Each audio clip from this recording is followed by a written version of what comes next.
There.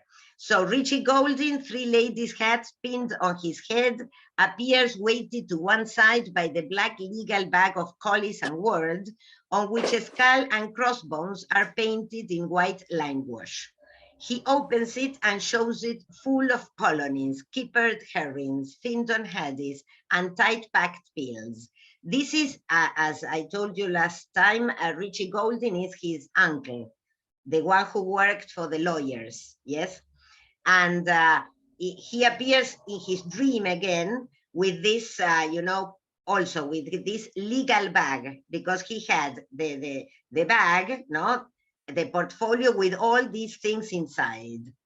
And he says, best value in Dublin, not talking about the herrings, the haddies, I mean, all this food he had. Instead of having papers, he has food in the legal bag. Bald Pat, bothered beetle, stands on the curbstone, folding his napkin, waiting to wait. So here, the others are ready to eat because this is full of food, no? Pat advances with a tilted dish of spilling gravy. Steak and kidney, bottle of lager, he, wait till I wait. So ready to eat and with a beer. Richie, good God, ineverate in all. So what he's saying is that all of them are going to eat. This is, when Bloom remembers this question of eating, we have to think about, you remember when he had lunch at that hotel pub, no?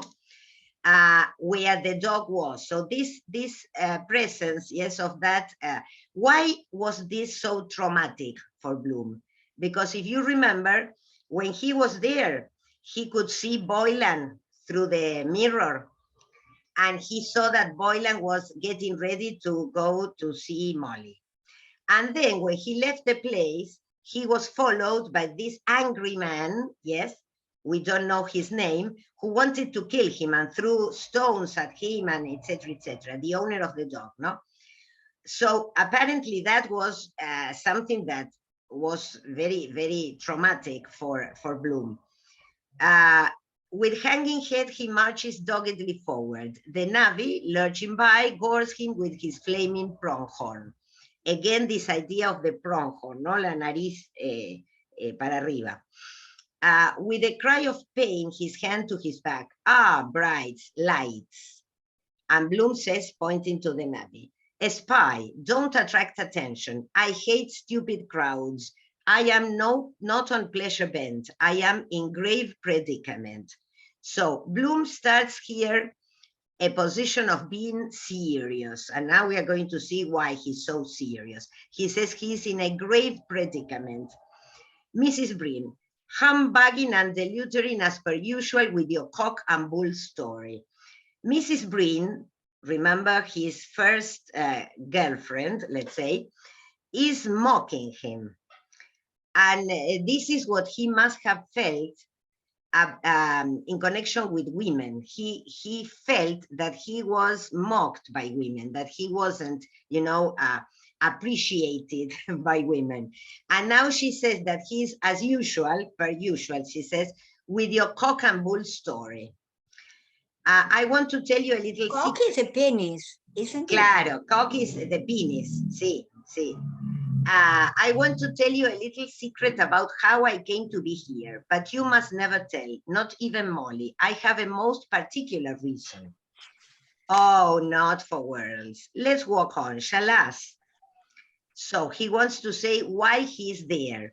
We know why he's there. He's there because he's following Stephen, no? Let's. The board makes an unheeded sign. Bloom walks on with Mrs. Breen. The terrier follows, whining piteously, wagging his tail, the dog. Humans melt, the bod. Remember that this bod, this woman, wanted him to have sex with a virgin. She was the one at the door telling Bloom, come here, I have a virgin, etc. Bloom, in an oatmeal sporting suit, a sprig of woodbine in the lapel, Tony buff shirt, shepherd's plate St. Andrew's cross scarf tie, white spats, fawn dust coat on his arm, tawny red brogues, field glasses in bandolier, and a gray billycock hat. So see how he's dressed here. In his dream, he's dressed in a different way, not in his black suit. He's wearing a sporting suit with a sprig in the lapel, ¿no? Con una ramita en el ojal. With a shepherd's plate St. Andrew's cross scarf tie. So a tie like, you know, with the symbol of St. Andrew. With tawny red brogues, the shoes. Field glasses in bandolier. Yes, field glasses son los largavistas. So he's dressed, and a gray billycock hat, no? He's dressed like An expeditioner or yes, something that. like that. Yes, yes, and that is the idea. Do you remember a long time, years and years ago, just after Millie, Marionette we called her, was weaned when we all went together to fairy house races, was it? So when Millie, his daughter, was a baby, they went, and this is part of his memories, to see the races at Fair House. Mrs. Breen, in smart sacks tailor-made, white velours hat and spider veil, Leopardstown. I mean, Leopardstown. And Molly won 7 shillings on a 3-year-old named Nevertell.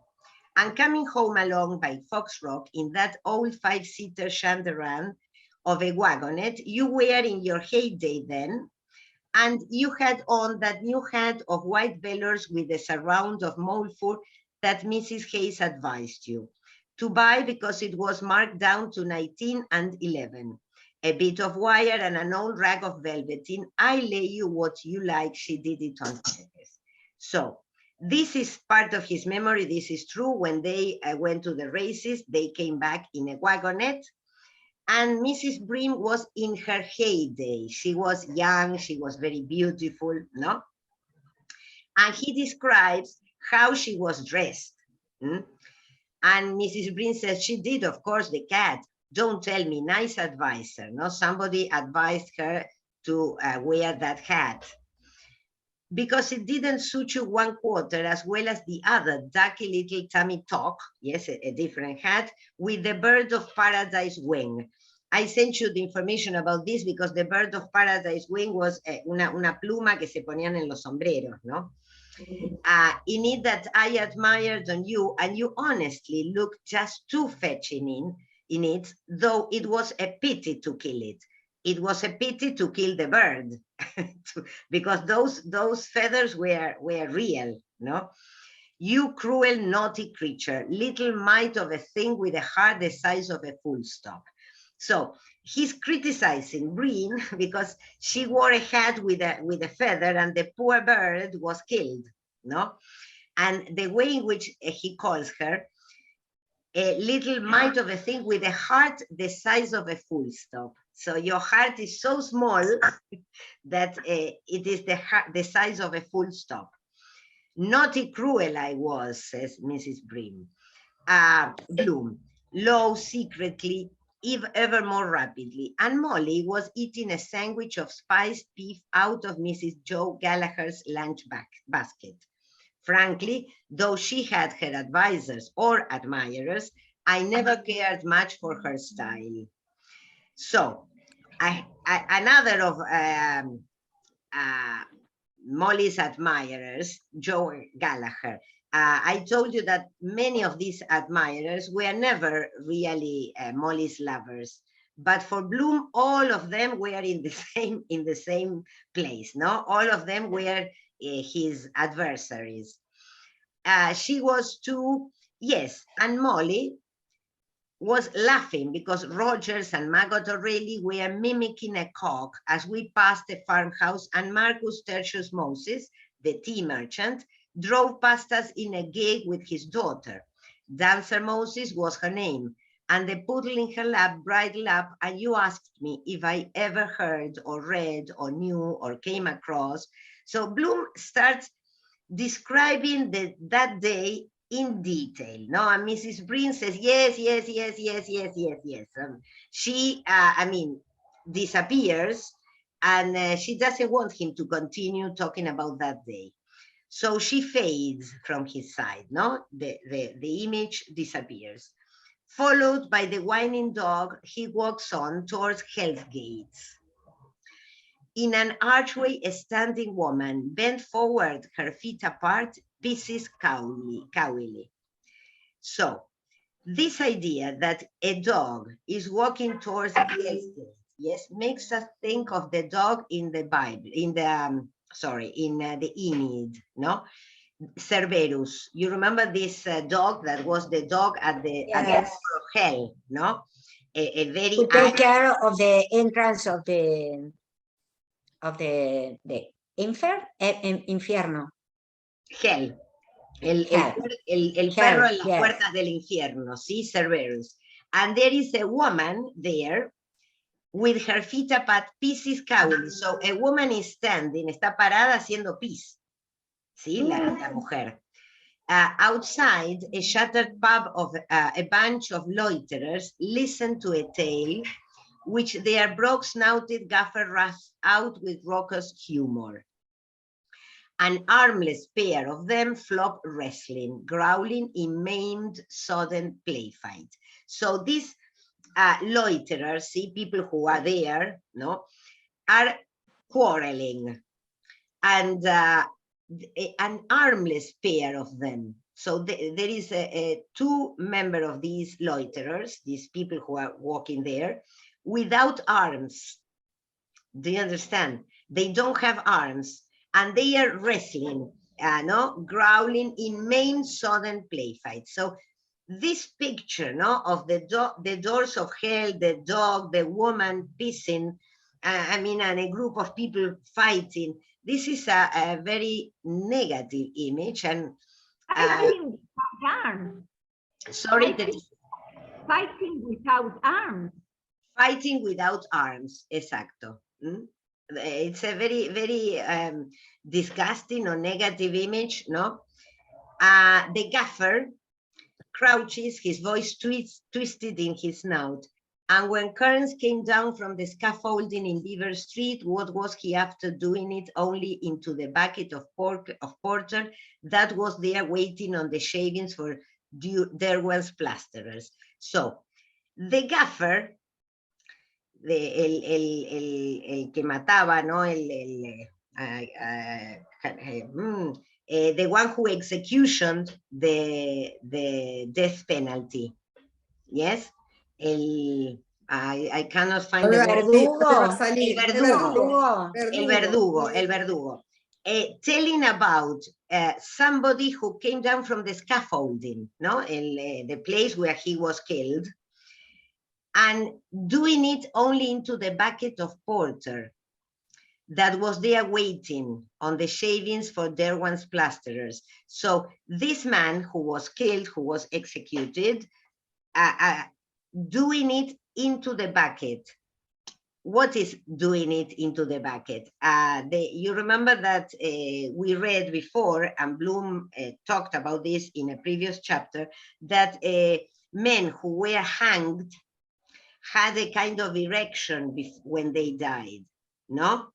So evidently, Bloom is connecting this terrible picture, this is a terrible image of somebody who is being executed, with his own erection before near the river when he saw Gertie, no?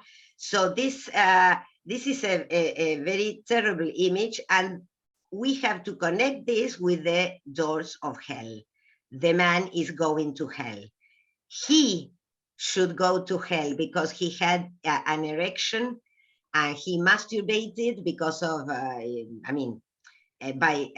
looking at the girl. No, so guilt has a great predominance in this dream, in this chapter. Bloom feels guilty about many things. No, one thing is this situation he had experienced with Gertie. No, and this is present in the images that he has at this moment, no? A man who is being executed, the doors of hell, the dog, no? The loiterers, Gaffer with cleft palate, oh, Jace. Their pain-speckled hats wag, spattered with sighs and lime of their lodges, they frisk limelessly about him. And now these loiterers are without limbs, no tienen piernas tampoco. Before it was without arms, and now without limbs. Coincidence too, they think it funny, anything but that, broad daylight, trying to walk, lucky no woman. So, Bloom thinks that this could be a coincidence, the image of the man who dies, the image of the dog at the doors of hell. They think it funny, anything but that. It is not funny. In the broad daylight, they are trying to walk. Lucky no woman. Lucky no woman. We have to understand this later, no? Lucky no woman. Lucky no woman. Ninguna mujer tuvo suerte. Tuvo Claro. suerte. And the loiterer says, Jace, that's a good one. Glover salts. Oh, Jace into the men's porter. The Glover salts are the salts that were used. I sent you the information. This is the name of the inventor to help you with your bowels. See, I don't know if we have something like that here. Es como un, ¿cómo lo llaman? No es diurético, es para mover el intestino. ¿Cómo le decimos? Un Laxante. laxante. Glover salts, yo les mandé todo, pues Glover es el tipo que lo inventó. Era, ¿no? Un laxante. So, the men are making fun of the man who died because apparently one possibility was also that this man, a man who is executed, pissed himself or shitted himself, see? O sea, the moment of death apparently produces a kind of weakening of your bowels, etc. Yes. Claro. If you are hung. Claro, sí, exactamente. If you are hung, this could You are happen. hung, you, yes. And they laugh at this, but of course Bloom doesn't like this idea. For him it isn't funny. Remember that there was a woman in this picture there was a woman pissing also. See, well, Bloom passes. Cheap horse, singly, coupled, shawled, disheveled, called from lanes, doors, corners. So we are again in this red hot street where the prostitutes are at the door of the houses, and they are disheveled, sí, con los pelos todos desordenados, with a shawl, coupled, yes, they appear alone, singly, or in twos, call from lanes, doors, corners. The horse. Are you going far, queer fellow? How's your middle leg? The middle leg is the penis, right? Got a match on you. Come here till I stiffen it for you. So these women, these prostitutes are, of course, very provocative. They are telling Bloom to go with them, no? He plunges through their sump towards the lighted street beyond. From a bulge of window curtains, a gramophone rears a battered brazen trunk. In the shadow, a shipping keeper haggles with the navvy and the two redcoats. So we find that he leaves that dark place. He goes to a street that has more light, and he can hear the gramophone, and he sees a vendor. The shipping keeper is somebody who sells things in the street, no? He is with the navvy, yes, the worker, and two redcoats. The two redcoats are two soldiers, no? Where's the navvy says belching, no? This man is always very very rude, no? Porque belching está eruptando, ¿sí? Where's the bloody house? the Sheban keeper says, Purdon Street, shilling a bottle of stout, respectable woman. So where's the bloody house? He wants to know where to go for sex. And the woman, the seller says, Purdon Street, shilling a bottle of stout. So the price of the beer. Respectable woman. The navvy, gripping the two redcoats, staggers forward with them. Come on, you British Army. Because these soldiers dressed in red belong to the British Army, not to the Irish, yes? Private car, he ain't half balmy. Private Compton, oh, what how they are laughing, no? Portobello Barracks Canteen, you ask for car, just car. We are the boys of Wexford. So they behave as soldiers, yes, they are singing, they are laughing, they are rather drunk. Say, what price the Sergeant Major? Bennett, he's my Paul, I love old Bennett. The navvy shouts, the galling chain and free our native land. This is also interesting. I sent you the information about the galling chain because this was part of the song that the Irish had to oppose the British. No, the galling chain is the chain that they have to cut to be independent. And free, he says, our native land. He staggers forward, dragging them with him. Bloom stops at fault. The dog approaches, his tongue outlolling, panting. Now Bloom will have a long monologue, yes? Wild goose chase this, disorderly houses. Lord knows where they are gone. Drunks cover distance double quick. He's looking, of course, for Stephen and his friend, and he says, Lord knows where they are gone. He cannot find them. Drunks cover distance double quick because the two young men have walked more quickly than him. Yes. Nice mix-up, ¿no? Qué linda mezcla hicieron estos dos. Scene at Westland Row. Then jump in first class with third ticket. Then too far. Train with engine behind. Might have taken me to Malahide or a siding for the night or collision. Second drink does it. So when he thinks of himself, he realizes he's not feeling well, and he feels as if he were on a train in the first class, but with a third ticket. You see?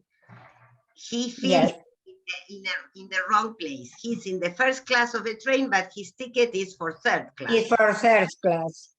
So he says, a train with the engine behind might have taken me to Malahide. Remember that Malahide is a place, a beach, a place of resort for the Irish, no? There is a picture I sent you some time ago. Or a siding for the night or collision. Second drink does it. Once is a dose. So he understands that if he had drunk only one glass of beer, that would have been all right. But second drink makes him feel this way, as if he were on a train, not at great speed and in the wrong place. What am I following him for? Why he's following Stephen and he doesn't know why. Still, he's the best of that lot. So he follows Stephen because he thinks that Stephen is better than the others. If I hadn't heard about Mrs. Purefoy, I wouldn't have gone and wouldn't have met. So if he hadn't heard about the woman, you remember the woman who was in her child labor, I wouldn't have gone to the hospital and I wouldn't have met Stephen. So everything is one thing after the other, no? Kismet. It is not a coincidence, it is the conclusion of one after the other, ¿no? Como la regla de tres simple. I wouldn't, si no hubiera hecho esto y si no hubiera hecho esto. He'll lose that cash. He knows that Stephen has some money, not very much, and he's going to lose it. Relieving office here, no? He will lose all his money with the whores, with the prostitutes. Good bees for cheapjacks, organs. What do you lack? Soon got, soon gone. So this is Stephen's story, ¿no? Lo consigue y lo gasta. Soon got, soon gone. Claro. Might Más have, rápido lo tiene, más rápido lo pierde. exacto. Might have lost my life too with that man, gong, wheel, track, trolley, gaggle, juggernaut, only for presence of mind. So, again, he could have lost his life when he was persecuted by that wheel, track, trolley. You remember when he was running and they were running after him, and he thinks that he did not die only for presence of mind. So he saved his life because at that moment he had presence of mind. He knew what to do. Can't always save you though. So this was lucky because he could have been dead. In fact, the man who was persecuting him wanted to kill him. Yes, this is true. He was near death. If I had passed Trulock's window that day, 2 minutes later would have been shot. And now he remembers another episode when his life was miraculously saved, because this Trulock was a place that sold ammunition and rifles and guns. And one day there was an explosion there. And some people died because the people were passing by the street. And if he had passed that place 2 minutes later, he would have died there. So that was luck too. And he says, this is absence of body. In the first case, he was saved because he had presence of mind. See, and now in the second case, he was saved because there was absence of body. His body was not there. Claro. Still, if bullet only went through my cot, get damages for shock, 500 pounds. So some people who got hurt was given money, because he was, when that explosion took place at that shop, some people did not die, but they were hurt, and so they received money. What was he? Kildare Street clapped off. God help his gamekeeper. He gazes ahead, reading on the wall a scroll chalk legend, wet dream, and a phallic design. Look at this that he reads on the wall, no? We are going to see other walls written, no? Painted in his dream. This one has wet dream. You understand the idea of a wet dream?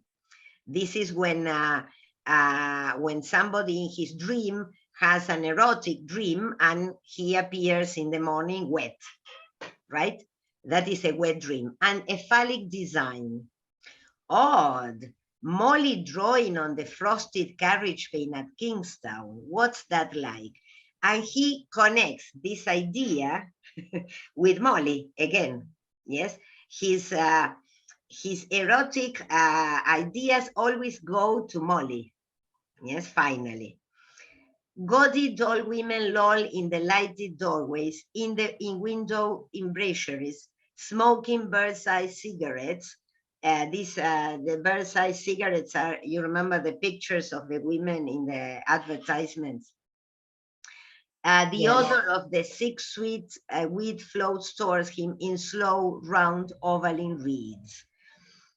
Now, all the senses are present in his dream. Of course, images, no, but also smell.